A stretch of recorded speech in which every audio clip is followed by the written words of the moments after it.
Good evening students. I hope आप सभी अच्छे होंगे। आप सभी का स्वागत है आपके अपने यूट्यूब चैनल। हम यहाँ पर डिस्कस कर रहे हैं the making of the global world, भूमंडलीकृत विश्व का बनना। ये आज जो क्लास है इसका पार्ट सेकंड है हमारा, और पार्ट सेकंड में हम डिस्कस करेंगे आज।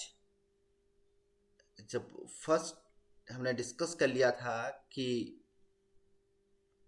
ग्लोबल वर्ल्ड क्या होता है ना, और साथ में डिस्कस किया था सिल्क रूट के बारे में। अब हम डिस्कस करेंगे यहाँ पर कि कैसे ये तो सब सिल्क रूट ट्रेवल कर रहा था और कैसे ग्लोबल वर्ल्ड, इससे कौन कौन सी चीज़ें ट्रेवल की जा रही थी सिल्क रूट से। नाउ आज हम डिस्कस करेंगे फूड से रिलेटेड, कि फूड में क्या ट्रेवल कर रहे थे, कौन सी चीज़ें थी, क्या कल्चर्स उससे कैसे मूव ऑन कर रहे थे, इनके बारे में डिस्कस करेंगे। तो स्टार्ट करते हैं। यहाँ पर आपके स्क्रीन पर आप देख पा रहे हैं फूड ट्रेवल्स के बारे में। तो food travels is a good example of long distance of cultural exchange. यहाँ पर आप देख पा रहे हैं लोग कैसे सिल्क रूट के थ्रू सिल्क को लेके, सिल्क के साथ साथ स्पाइसेस को लेके, other content of the trade जो होते थे, कॉमर्स के होते थे, उनको लेके जाते थे यूरोपियन कंट्रीज को, चाइना के थ्रू होते हुए। दैट मीन्स चाइना से स्टार्ट होता था सिल्क रूट और यूरोप तक जाता था। अब इस बीच में जो भी कंट्री थे, जितने भी करने वाले लोग थे, वो उसी मार्ग से होते हुए जाते थे। Silk route after some time land and ocean both travel किए जाते थे, क्योंकि लैंड से भी लोग आते थे और ओशन से भी आते थे। हमने कल वाली क्लास में हमने डिस्कस किया था, है ना। तो इस तरह से जब कोई फूड ट्रेवल करता था तो उसका समझो फूड के साथ साथ कल्चरल एक्सचेंज भी होता था। Trader and travellers introduce new crops. जो ट्रेडर्स एंड ट्रेवलर्स होते थे वो अपने साथ न्यू क्रॉप्स को लेके आते थे, क्योंकि वो एक मार्केट से दूसरे मार्केट में अच्छे से उसका जो ट्रेड होता था। On a land they travelled, है ना, वो जहाँ जहाँ घूमते थे। फॉर अ डिस्टेंस, अगर हम डिस्टेंस में डिस्कस करें कि स्पेगेटी, है ना, यहाँ पर वर्ड पढ़ रहे हैं आप, स्पेगेटी एंड पोटैटो। स्पेगेटी एक समय में ये नूडल्स ही हैं, एंड नूडल्स, जो नूडल्स है वो स्पेगेटी, नूडल्स ही स्पेगेटी है, स्पेगेटी ही नूडल्स है, ठीक है। अब बात करें, जो नूडल्स थे वो चाइना में ओरिजिन हुआ था, और it believe that noodles travelled west from the China, west from China to become the spaghetti. China से ट्रेवल कर रहा था वेस्ट की तरफ, यूरोपियन कंट्री तरफ गया, और वहां पर इसे स्पेगेटी के नाम से जाना गया। वो नूडल्स ही है, रेसिपी जो है नूडल्स ही है, बट वो जब पश्चिम देशों की तरफ गया तो उसे स्पेगेटी के नाम से जाना जाने लगा। इसी तरह अगर हम बात करें कि जो पास्ता था वह अरब यात्रियों के साथ जो 5वीं सदी, है ना, 5th सेंचुरी में सिसिली के फूड और सिसिली पहुंचा, जो इटली का ही एक टापू या आइलैंड है सिसिली। इसी तरह इसके अगर फूड की बात करें तो भारत और जापान में भी पाए जाते हैं पास्ता जैसी चीज़ें। क्योंकि अब ये आई कैसे होंगी, जब अरब से आई हैं तो लोग ट्रेवल कर रहे होंगे तभी तो आई हैं, है ना। तो इस तरह से इसीलिए कह सकते हैं कि कभी या और कभी ना जान सकते हैं हम चीज़ों को, कि कैसे ये एक दूसरे, कौन सी चीज़ कहाँ की है, ये पता करना थोड़ा मुश्किल हो जाता है अगर आप उसको अच्छे से नहीं जानते हैं। अनुमान अनुमान के आधार पर इतना जरूर कहा जा सकता है कि अगर हम बात करें मॉडर्न पीरियड से पहले की, तो दूर देशों के बीच जो कल्चरल एक्सचेंज जो है चल रहा होगा। और ये आप इमेज देख पा रहे हैं, ये इमेज जो है मर्चेंट फ्रॉम द वेनिस के हैं, और ये Orient exchanging the goods from the Marco Polo, है ना। ये गुड्स का एक्सचेंज कर रहे हैं, और गुड्स का एक्सचेंज जो मैंने बताया था वो मनी या किसी उससे नहीं होता था, जो कि एक हम लोगों ने डिस्कस किया था, कॉडीज, है ना, कॉडीज डिस्कस किया था, या जो चीज़ें हैं उस चीज़ को डायरेक्ट लेन देन हैंड एंड हैंड हो जाता था। नाउ पोटैटो, अगर हम बात करें मैनी आवर कॉमन फूड्स कुछ हैं, जैसे पोटैटोज हो गए, सोया हो गया, ग्राउंडनट हो गया, मेज हो गया, टोमेटो हो गया, चिल्ली हो गया, sweet potato, and they were introduce in Europe and Asia after America was discovered. जो पोटैटो है, मेज है, अगर ओरिजिनल की बात करें इन सब चीज़ों की, तो ये अमेरिकन कंट्रीज में होता था, है ना। अब अमेरिका हमने क्यों बोला, अमेरिका में नॉर्थ एंड साउथ दोनों अमेरिका आ जाएंगे, कैरेबियन आ जाएगा, और मैक्सिको रीजन यानी मिडिल अमेरिका के जो कंट्रीज हैं वो सब इसी में इंक्लूड होंगे। जब कोलंबस वेस्ट की तरफ गया और उसने अमेरिका को डिस्कवर किया, रूट को फाइंड आउट किया, और वहां जाने के बाद वो लैंड का इतना बड़ा पार्ट देखता है, और लोग वहां के जो थे लोकल लोग पीपल्स, वो वहाँ के रेड इंडियंस माने जाते थे, उन्हें रेड इंडियंस कहा क्योंकि वो भारत के जैसे लोग लगते थे, इसीलिए उनको रेड इंडियंस के नाम से जाना गया। और वो वहाँ की नेटिव ट्राइब हुआ करती थी, और नेटिव ट्राइब ज़्यादातर वो किसी भी वर्ड से कांटेक्ट नहीं रखते थे।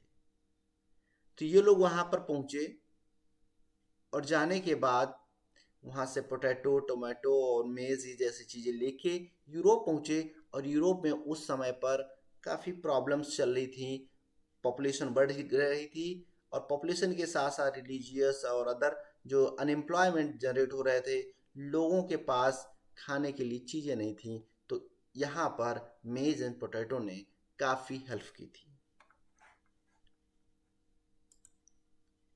क्योंकि यहाँ पर आप देख पा रहे हैं सम टाइम न्यू क्रॉप, और ये आपको ना 1849 की है, जो इमेज आप देख पा रहे हैं, ये एरिस पोटैटो फैमाइन की है, कि कैसे लोग डिपेंड हो जाते हैं एक पर्टिकुलर क्रॉप पे। अगर हम बात करें अपने नॉर्दर्न उत्तर प्रदेश की, मतलब नॉर्दर्न इंडिया की बात करें, most of the peoples depend upon the wheat, है ना।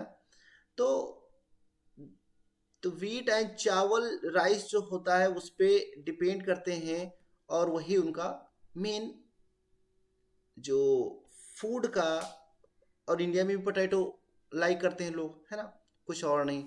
तो इसी तरह से अगर हम बात करें कि sometimes new crop could be make a difference between life and death because of, अगर एग्जाम्पल हम देखें तो एरिस पोटैटो फेमाइन को आप देख पा रहे हैं, ये इमेज है वहाँ की, ड्यूरिंग मिड 1814 सेंचुरी, जो कि हमने आपको डिस्कस किया 1849 में।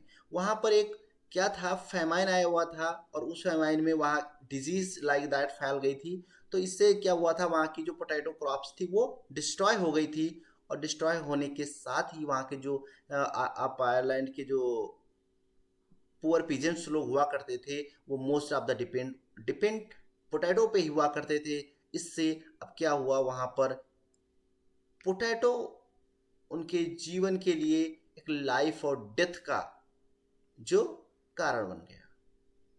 क्योंकि जब से पोटैटो वहाँ पर आया था तब से उनकी जो कंडीशन थी, लिविंग कंडीशन थी, वो वहाँ के जो पुअर पीपल्स हुआ करते थे, European poors began to eat better and live longer. वो अच्छे से खाते थे और अच्छे से जीते थे, क्योंकि उनके पास other source of the food का अवेलेबल नहीं था, क्योंकि पोटैटो का प्रोडक्शन हाई होता था, मेज का प्रोडक्शन हाई होता था। अभी हम आगे चल के कॉर्न लॉ को भी इंट्रोड्यूस करेंगे और उसको भी पढ़ेंगे, है ना। तो इस तरह से लोग काफ़ी थाउजेंड्स ऑफ द पीपल्स मारे गए थे of this starvations as potato famine like that. तो इस तरह से कहा जा सकता है कि यूरोपियन कंट्री में कौन सी चीज़ कहाँ पर कितनी अहमियत रखती है, इसको हम यहाँ पर डिस्कस हमने किया। नाउ नेक्स्ट पॉइंट हमारा है कॉन्सिक्वेंट डिजीजेज एंड ट्रेड। अगर हम बात करें तो इसमें हम देखते हैं कि कैसे लोग विजय, बीमारी और व्यापार संबंधित होता था, रिलेट होता था हमारा ट्रेवल से, ट्रेड से, है ना। ये हम पूरे ग्लोबल वर्ल्ड की बात करते हैं, और इसमें हम अगर डिस्कस करें तो प्री मॉडर्न वर्ल्ड में एक sprang greatly in the 16th century, and after Europeans sailors found a sea route to Asia, also successfully across the western oceans to America, है ना। अगर हम डिस्कस करें कि 16वीं सदी में, 16th सेंचुरी में, जब यूरोपीय जहाज़ों ने एशिया तक का समुद्री रास्ता डिस्कवर कर लिया था, वे पश्चिमी सागर को पार करते हुए अमेरिका तक जा पहुंचे, और जो पूर्व आधुनिक विश्व बहुत छोटा सा दिखाई देने लगा था। इससे पहले कई सदियों तक अगर बात करें, लोग नॉलेज, रिचुअल्स एक जगह से दूसरी जगह आ जा रही थी। इसी में Indian oceans known as westerly trade, goods, peoples, knowledge and customs, crisis crossing its waters. Indian subcontinent was central to these flows, and to crucial point is in their network. Indian ocean की अगर हम बात करें तो एक central point और एक बहुत ही महत्वपूर्ण भारतीय उपमहाद्वीप। अब उपमहाद्वीप क्या है, तो उपमहाद्वीप में हमारा बांग्लादेश, भूटान, पाकिस्तान और श्रीलंका, म्यांमार, ये सब उसमें इंक्लूड होते हैं, ठीक। तो नाउ डिस्कस, जब भारतीय उपमहाद्वीप, इंडियन सब कॉन्टिनेंट, जो भी फ्लो होते थे, इन फ्लो के रास्ते, इन प्रवाहों के रास्ते में एक अहम पॉइंट हुआ करता था, सेंट्रल पॉइंट हुआ करता था। पूरे नेटवर्क में इस इलाके का भारी महत्व था। यूरोपियों के दाखिले से यह आवाजाही और बढ़ने लगी, और इन प्रवाहों की दिशा यूरोप की तरफ भी मुड़ने लगी, है ना। क्योंकि जब वो entry of the Europeans have to expend the redirect some of these flows towards the Europe. Before its discovery, America and has been cut off. अगर हम यहाँ पर अमेरिका की बात करें तो जब अमेरिका जब डिस्कवर किया था, किसके द्वारा किया गया था? अमेरिका डिस्कवर किया गया था, कमेंट बॉक्स में बताएं। हमने बता दिया कोलंबस, अब ये आप बताएंगे कमेंट बॉक्स में, ठीक है। Regular contact with the rest of the world for a million of years. America जब तक खोजा नहीं गया था तब तक मिलियन ऑफ द ईयर्स से वो पूरे वर्ल्ड से कट ऑफ था। वो सिंगल अपना एक पास लोग रहते थे और उनसे कोई मतलब नहीं था, है ना। 16वीं सदी से उसकी विशाल भूमि और बेहिसाब जो फसलें व खनिज पदार्थ, हर दिशा में जीवन का रूप रंग बदलने लगे जब खोज कर ली गई उसके बाद से। नाउ अगर हम डिस्कस करें कि 16वीं century it was land abundant crops, कहाँ की? अमेरिका की। Minerals, transforms, trade and life everywhere.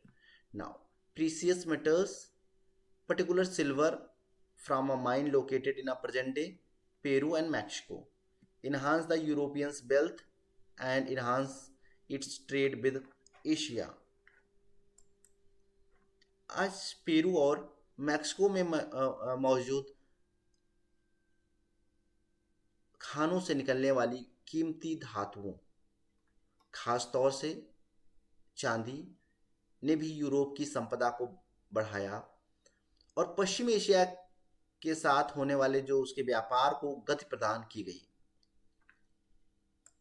और इसी के साथ द लेजेंड स्प्रेड इन, अगर हम डिस्कस करें कि 17th सेंचुरी, 17वीं सदी के आते आते पूरे यूरोप में दक्षिण अमेरिका की संपदा, धन संपदा के बारे में अगर हम बात करें, तरह तरह के किस्से बनने लगे थे।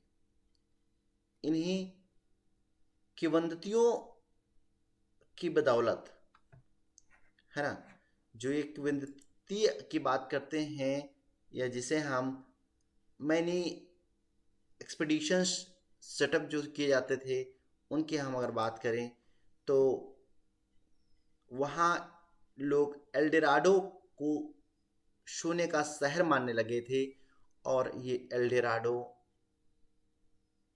केजीएफ को भी बोला जाता था इंडिया में। ठीक, ये वही एल्डोराडो है, सोने का शहर, जिसकी उसकी खोज में बहुत सारे खोजी अभियान शुरू किए गए थे। इसी तरह अगर हम बात करें until the 19th century, poverty and hunger were common in Europe. जो पॉवर्टी और हंगर की अगर हम बात करें, 19वीं सदी में यूरोप में गरीबी और भूख का ही साम्राज्य हुआ करता था, है ना। और इसी के साथ शहरों में बेहिसाब भीड़ बढ़ चुकी थी। ठीक है,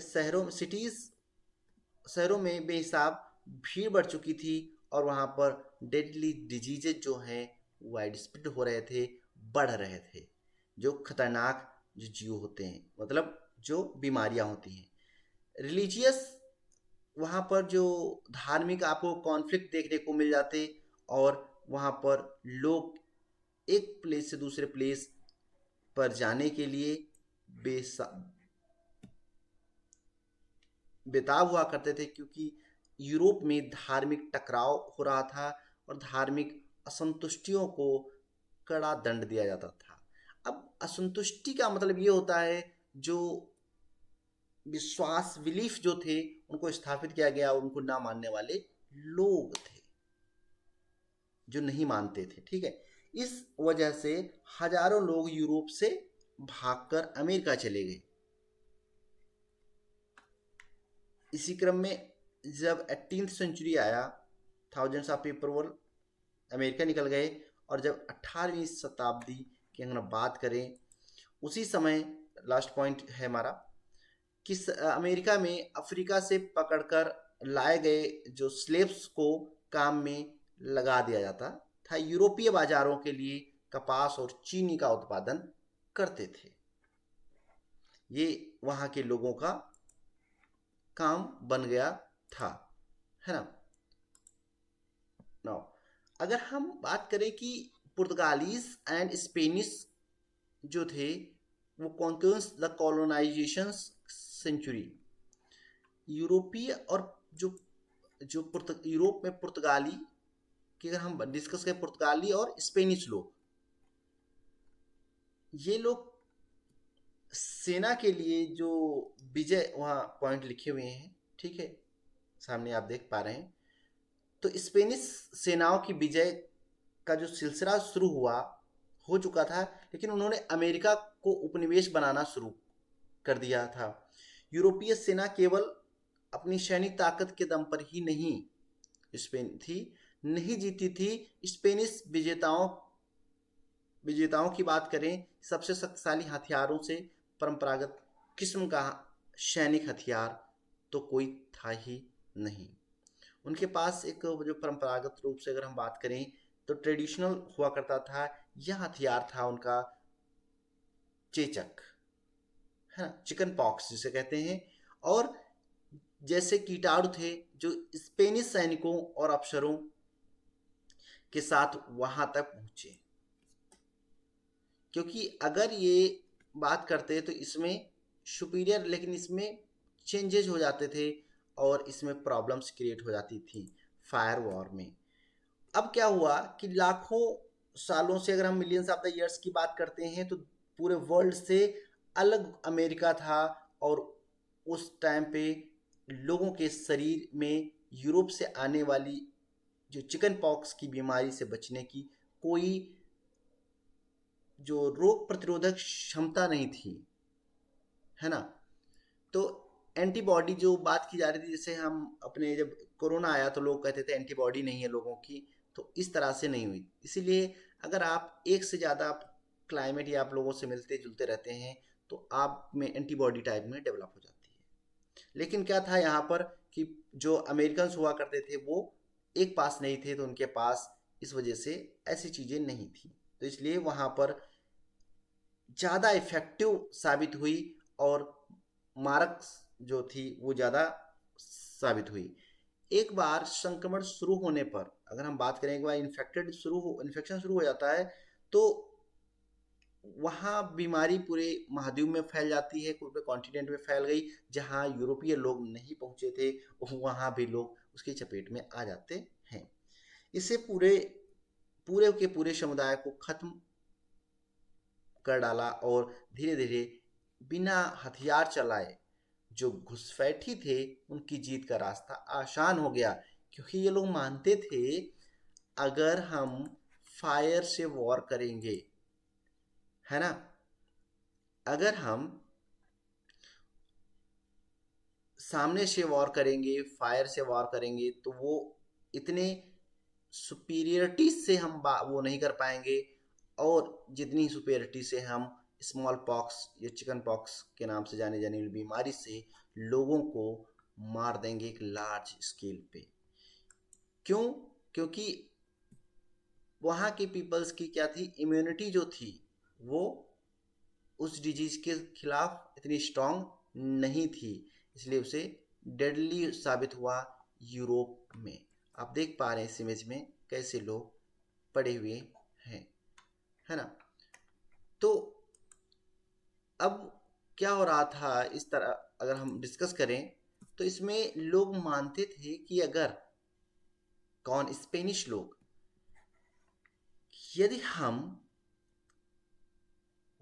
अपनी गन से वॉर करेंगे तो ये लोग छीन के भी खिलाफ उसका हमारे खिलाफ इस्तेमाल कर सकते हैं।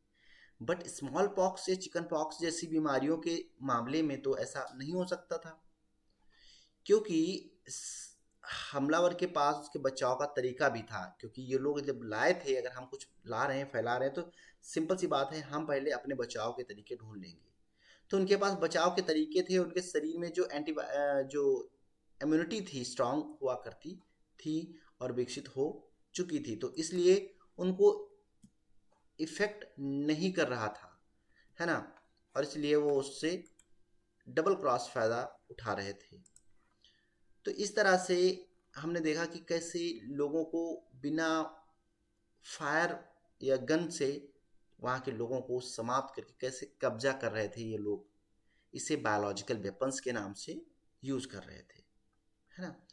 तो यदि हम अब लास्ट इसमें अपने इस पॉइंट में डिस्कस करें, ये सामने हमारा है कि until well into 18th century China India was were among the world's richest country।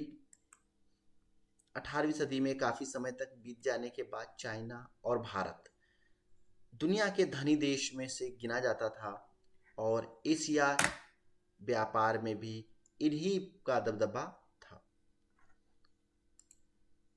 जितना भी एशिया से रिलेटेड व्यापार होता था इन्हीं के उसमें माना जाता था। एंड अगर हम बात करें जो 15वीं शताब्दी के आसपास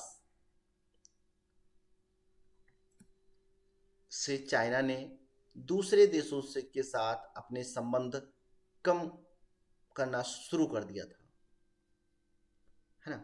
और वह दुनिया से बिल्कुल डिसइंटीग्रेट हो चुका था, अलग हो चुका था, पड़ने लगा।